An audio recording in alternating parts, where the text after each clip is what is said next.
Yung guys, nandito kami ngayon, naglilinis. Bagong araw na naman sa ulupong NATO. Nakakaumay! Nakatanggap na naman ng utos mula sa kanilang boss-bossan ang mga kamoteng ito.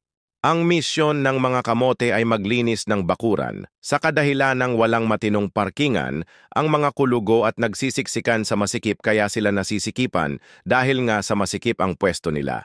Mga kengkoy! Nag-ala Spider-Man na nga ang isa kahit mukha naman itong malusog at hindi pinapababayaan ng pagkain na hindi halata sa pangangatawan. Pa-feeding na yan, lumabas din ang ulupong na kunwaring may tinutulong kahit hindi naman pero gustong tumulong na wala namang matutulong kasi hindi naman tumutulong ang buwisit na to. Pinagtulungan nga nilang ilipat ang amoy, bagok na itlog, ng manok. Hindi sa tao ginamitan nga nila ng teknik para mapabilis ang paglipat sa camping van.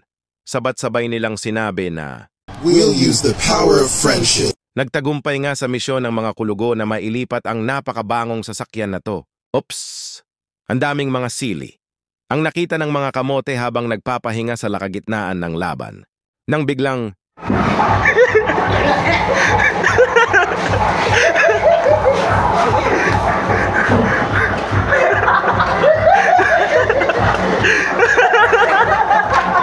O di ba, mga abnoy? Inabot na nga ng gabi ang mga kulugo at success naman nilang natapos ang kanilang misyon. Isang araw na naman ang natapos. Awo!